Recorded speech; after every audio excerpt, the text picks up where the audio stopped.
पिछली वीडियो में हमने वृत्त की जानकारी प्राप्त की थी। वृत्त वास्तव में दीर्घवृत्त का उत्कृष्ट नमूना है। यह विशेष है क्योंकि वृत्त में आप सदैव इसके केंद्र से समान दूरी पर होते हैं, जबकि दीर्घवृत्त में इसके केंद्र से दूरी सदैव बदलती रहती है। आपको मालूम है दीर्घवृत्त कैसा दिखता है? मैंने पिछली वीडियो में दिखाया भी था। यह कुछ ऐसा दिखाई देता है और यहाँ आप देखिए कि अर्धव्यास अथवा केंद्र से यह दूरी सदैव बदलती रहती है।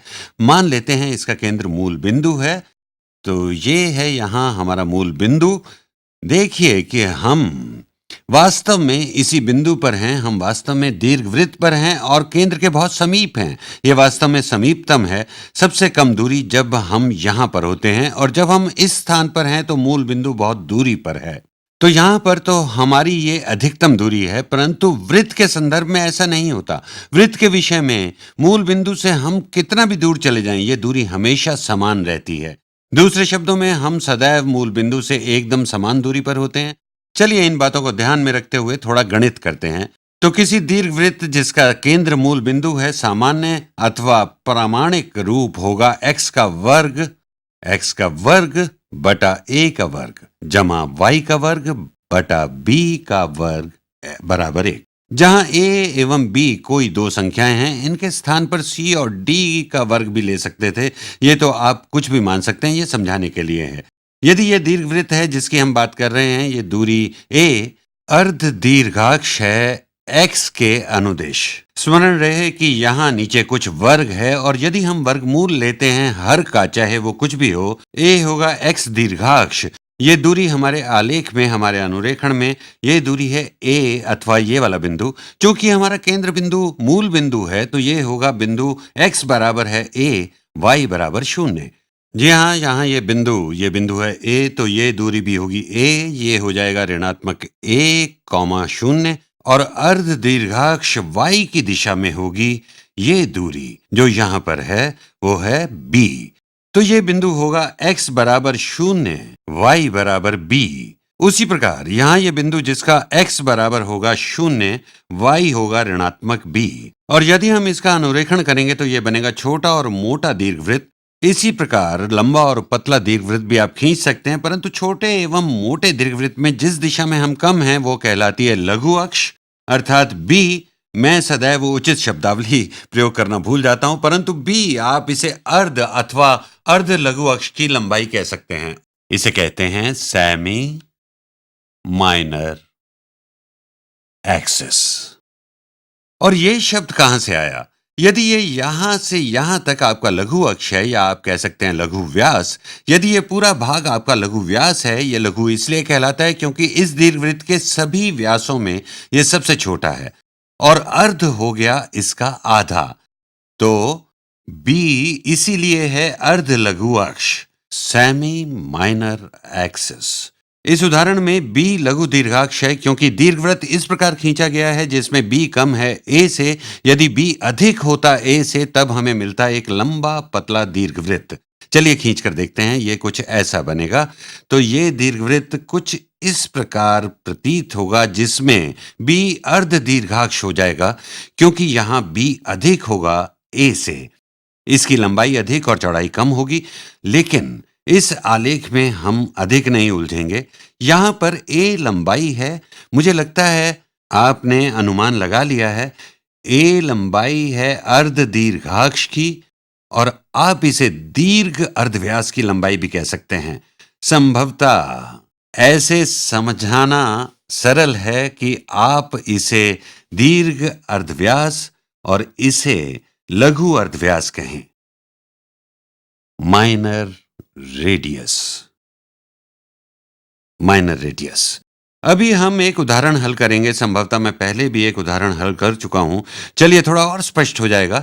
तो चलिए देखते हैं कि कौन सा उदाहरण लिया जाए। तो मान लीजिए हमारे पास है x का वर्ग बटा 9 जमा y का वर्ग बटा 25 बराबर 1।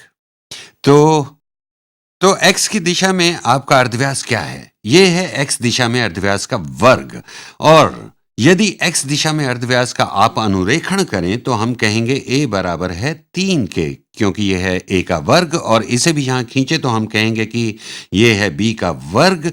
यहाँ से ज्ञात होता है कि b बराबर है 5। और यदि हम इसका ग्राफ खींचें और क्योंकि इसका केंद्र मूल बिंदु है, पहले मैं दीर्घवृत्त खींच लेता हूं।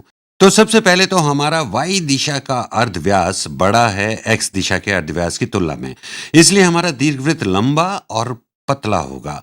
यह कुछ ऐसा बनेगा। हम यहां पर पहले अक्ष खींच लेते हैं। यह हो गया x और ये y अक्ष। तो ये दूरी, ये है y दिशा में हमारा अर्धव्यास। तो इस दिशा में दूरी होगी 5, दूरी होगी 5। और इसी प्रकार ये दूरी भी, ये है x दिशा में अर्धव्यास, तो ये होगा 3 और ये भी होगा 3। तो ये बन गया हमारा दीर्घवृत्त। कुछ कठिन नहीं है। यहां एक बार पुनः दोहराऊंगा कि वृत्त इसका एक विशेष नमूना है, दीर्घवृत्त का नमूना। हमने पिछले वीडियो में पढ़ा था कि वृत्त का समीकरण होता है x का वर्ग जब वृत्त का केंद्र मूल बिंदु हो, मूल बिंदु हो। x का वर्ग जमा y का वर्ग बराबर r का वर्ग। यदि हम यहां दोनों पक्षों को r वर्ग से भाग करें, ये बस थोड़ा बीजगणितीय फेरबदल है, तो हमें मिल जाएगा x का वर्ग बटा r का वर्ग जमा y का वर्ग बटा r का वर्ग बराबर 1। और यहां पर a है r और b भी है r। तो आपका अर्ध लघु अक्ष है r, r है अर्ध लघु अक्ष। और दूसरे शब्दों में ये दूरी और ये दूरी समान है, तो ना तो ये मोटा और छोटा और ना ही लंबा और पतला होगा, ये एकदम एक वृत्त होगा। इसलिए वृत्त दीर्घवृत्त की तुलना में विशेष है। अब मैं आपको दिखाऊंगा थोड़ा कठिन, जो आपको बहुत कठिन प्रतीत होगा, एक दीर्घवृत्त जो परीक्षा में प्रायः दिखाई देता है। इस दीर्घवृत्त का स्थान परिवर्तन होगा। चलिए मान लीजिए कि यहां हम इस दीर्घवृत्त को दाईं दिशा में 5 खिसकाना चाहते हैं, तो हमें इसका स्थान दाईं तरफ ले जाना है 5, दाईं तरफ 5 का स्थान परिवर्तन। तो पहले तो मूल बिंदु था x 0 पर और अब यह मूल बिंदु होगा x बराबर 5 पर। तो एक विधि तो इसे देखने की यह है कि ये पद क्या होना चाहिए कि 5 पर इस पद का मान 0 हो जाए। समझाने के लिए इसका आलेख खींचूंगा। तो हमें स्थान परिवर्तन करना है इसे 5। तो इस दीर्घवृत्त का नया समीकरण होगा x घटा 5 का वर्ग बटा 9 जमा y का वर्ग बटा 25 बराबर 1। अब यदि हम इस दीर्घवृत्त को खींचें तो ये ऐसा बनेगा। मैं प्रयास करता हूं कि यह दीर्घवृत्त भी पहले के जैसा बने। तो ये बन गया, स्थान परिवर्तन हो गया 5।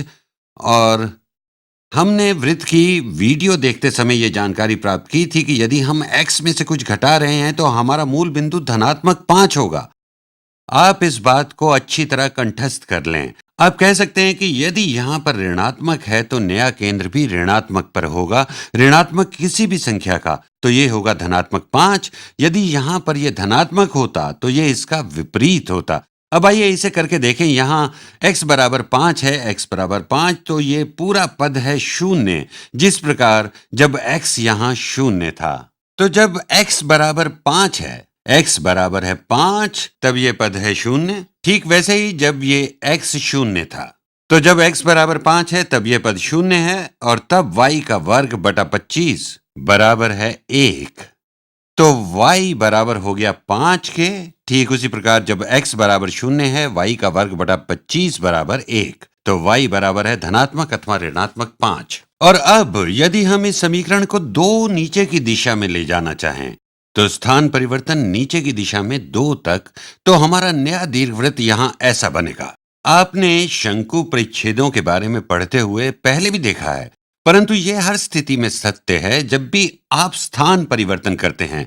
यदि आप इस आलेख को दाहिने 5 ले जाना चाहें तो आपको यहां सभी एक्सों को ऋणात्मक 5 से प्रतिस्थापित करना होगा, और यदि आप इसे 2 नीचे ले जाना चाहें तो y के स्थान पर प्रतिस्थापन होगा, क्योंकि हमें शिफ्ट करना है 2 नीचे की दिशा में, तो y प्रतिस्थापित होगा धनात्मक 2 से। तो मैं ये अनुरेखण करूंगा ताकि आप समझ सकें कि मैं क्या करना चाहता हूं। तो हमारा नया दीर्घवृत्त यहां बनेगा। हमें नीचे ले जाना है 2। इस पीले वाले दीर्घवृत्त को 2 नीचे लेके जाते हैं तो ये समीकरण, यदि हमें इसे नीचे ले जाना है तो x तो वहीं रहेगा जहां था, x घटा 5 का वर्ग बटा 9 जमा y जमा 2 का वर्ग बटा 25 बराबर 1। और पुनः तो यहां क्योंकि y है ऋणात्मक 2, ये पूरा पद हो जाएगा 0। 0 क्योंकि यहां y बराबर है ऋणात्मक 2, और जब ये पद 0 हो गया तो ये ठीक उसी के समान है जैसे ये 0 हो गया हो। तो जब y ऋणात्मक 2 है तो क्या होगा? आप इस वक्र पर उन्हीं बिंदुओं पर हैं, ठीक यहां पर, जैसे पहले थे जब यहां इसमें y 0 था। तो ये वही बिंदु तो नहीं है, लेकिन हाँ, आप दीर्घवृत्त के उसी भाग पर हैं। तो जहां चौड़ाई अधिकतम है आप वहीं हैं इस दीर्घवृत्त पर। यहां y बराबर 2 है और आप यहां थे जब y बराबर 0 था, क्षमा कीजिएगा, जब y बराबर ऋणात्मक 2 था। और यही कारण है जब आप y का मान ऋणात्मक 2 रखते हैं तब ये सब 0 हो जाता है, उसी प्रकार जैसे यहां जब y 0 था। मैं आपको ना उलझाते हुए ये बताना चाहता हूं कि कभी आपको कहा जाएगा निम्नलिखित का आलेख खींचें, y घटा 1 का वर्ग बटा 4 जमा x जमा 2 का वर्ग बटा 9 बराबर 1। तो पहल तो आप कह सकते हैं कि यह तो सामान्य दीर्घवृत्त जैसा ही है, y का वर्ग बटा 4 जमा x का वर्ग बटा 9 बराबर 1। यह बिल्कुल इसके जैसा है, परंतु स्थान परिवर्तन हुआ है। इसका मूल बिंदु है 0,0, लेकिन इसका मूल बिंदु क्या होगा? यह होगा बिंदु x होगा -2 ऋणात्मक 2 और y होगा धनात्मक 1। यदि इसको आलेखित करें तो आपका अर्धव्यास y की दिशा में 2, ठीक, क्योंकि 2 का वर्ग 4 है, और x दिशा में अर्धव्यास है 3, क्योंकि 3 का वर्ग 9 है। तो यहां आपका x का अर्धव्यास y अर्धव्यास से अधिक है, तो ये दीर्घवृत्त थोड़ा मोटा होगा। तो पहले अक्ष खींच लेते हैं। तो इसे ऐसे खींचते हैं, ये है मेरा ऊर्ध्वाधर अक्ष, ओहो, y अक्ष, ये है मेरा x अक्ष। तो मेरा केंद्र है अब -2,1 पर। तो 1 2, ये है -2, अब ऊपर 1, तो ऊपर में 1, तो ये है केंद्र मेरे दीर्घवृत्त का। और अब x की दिशा में ये है हमारा x पद, और मेरा x अर्धव्यास है 3, तो दीर्घवृत्त बन जाएगा 3 इस दिशा में। ये अधिकतम चौड़ाई है 3 इस दिशा में, और y की दिशा में जाएगा 2, तो ये ऊपर जाएगा 1 2, ये यहां पर 1 2 हो गया यहां पर। और अब मैं दीर्घवृत्त खींचने का प्रयास करता हूं, ठीक से बन जाए। हाँ, ये ऐसा बनेगा, थोड़ा सा मोटा तुलना में लंबाई के, क्योंकि x अर्धव्यास है अधिक है y अर्धव्यास से।